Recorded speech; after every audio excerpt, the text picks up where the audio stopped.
Coucou les belles lumières, je suis ravie de vous voir aujourd'hui et de vous partager comment mes clientes vivent des miracles grâce à l'accompagnement qu'ils font avec moi. J'ai reçu ce week-end encore un message d'une de mes clientes qui, au bout de 3 séances, me partage qu'elle vit des miracles en ce moment, à savoir des synchronicités de ouf. Elle vient de recevoir par exemple une opportunité de changer de maison avec plus d'espace au tarif, avec le prix qu'elle paye d'habitude. Enfin vraiment que des belles choses qui lui arrivent dans sa vie. Alors comment ça marche? Comment ça se fait que, alors qu'il y a même pas un mois, elle était en train de se prendre la tête, que sa vie tournait en rond et qu'elle avait l'impression d'être vraiment dans un cul-de-sac, comment ça se fait que tout d'un coup, sa vie devient magique? Eh bien, c'est une question de vibration et de taux vibratoire. Parce que quand on commence à réaliser, à y voir clair, que l'on se défait de l'illusion de notre réalité, eh bien, on ouvre un canal, c'est comme si on commençait à devenir fêlé. J'adore cette expression, être fêlé, parce que oui, heureux sont les fêlés parce qu'ils laissent passer la lumière, c'est vraiment ça. C'est comme ça qu'on devient lumineux, qu'on devient des phares. Parce que, en fait, c'est comme si tu étais un espèce de diamant, mais enfoui dans de la boue. Mais tu ne te rends même pas compte en fait qu'il y a un trésor à l'intérieur de toi. Toi, tu vois juste la boue, tu as l'impression de ne pas être assez bien, tu as la perception que les gens te renvoient, que tu n'es pas à la hauteur, que t'es pas, les échanges que tu as avec les gens, tu as l'impression d'être pas sur la même longueur d'onde, de ne pas te faire comprendre, voire même parfois d'être complètement transparent. Et voilà, ta vie est un éternel recommencement. Tu sens bien que tu tournes en rond, c'est une série de scénarios qui tournent en boucle. Et puis au bout d'un moment, c'est souvent aux alentours de 40, voire 50 ans, où tu te dis, mais j'en ai marre en fait, je suis épuisée d'essayer de faire bouger des choses dans ma vie, et pourtant d'avoir le sentiment de revenir toujours au point de départ. Tu imagines ça, un voyage? Tu pars en voyage, tu prends l'avion, voilà, tu fais des tas de choses en fait pour pouvoir voir des nouveaux paysages, et tu arrives là, tu arrives dans un pays, mais en fait, tu te retrouves dans ta pièce, chez toi. Tu te dis, mais c'est pas possible en fait, j'ai pourtant fait des choses, j'ai bougé, et pourtant je reviens toujours à la même place. Et pourquoi en fait tu as ce sentiment de tout le temps, de revenir toujours au même point? Eh bien parce que tu es toujours dans le même niveau de conscience. Et c'est ça que j'aimerais vraiment te faire comprendre. Mais pas comprendre avec ta tête. C'est une expérience. Et comment on fait pour pouvoir justement changer de niveau de conscience? Eh bien, il va falloir non plus arrêter d'avoir des réponses par le mental, mais partir à l'intérieur de toi. Et là, c'est une autre histoire. Parce que, en réalité, tu as passé ta vie à attendre des validations extérieures. Tu as passé ta vie à faire confiance dans ce que les gens disaient. Mais tu t'es oublié. Tu as oublié que tu avais un corps qui te transmettait des tas de messages, mais ces messages, tu ne veux pas les écouter. Tu ne vas pas au bout. Ce sont tes peurs qui te drivent. Tu anticipes tellement en fait des difficultés, etc., que tu prends toujours les mêmes décisions.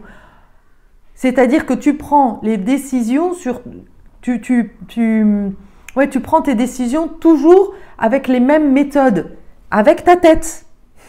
Sauf que ta tête te ramène toujours au même sujet, c'est normal. Puisque ta tête est remplie de mensonges, de croyances, de convictions, mais qui ne sont pas les tiennes, qui sont celles de tes parents, celles de la société. Que par exemple, prenons un exemple. je vais parler de moi, évidemment. J'ai pendant, on va dire 20 ans, pensé que la réussite, que pour réussir, il me fallait grimper les échelons, avoir des titres, réussir une carrière, que c'était ça en fait la réussite.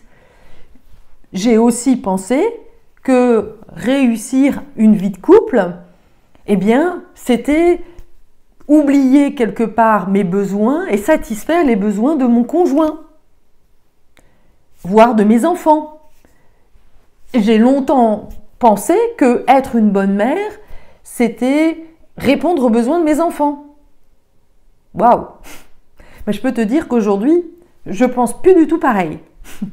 Je pense que il n'y a pas un couple que tant que il n'y a pas je ne suis pas alignée à l'intérieur de moi, que je ne me suis pas harmonisée à l'intérieur de moi, que je n'ai pas formé mon couple intérieur, eh bien, je ne peux pas attirer à moi un homme qui vibre la même fréquence.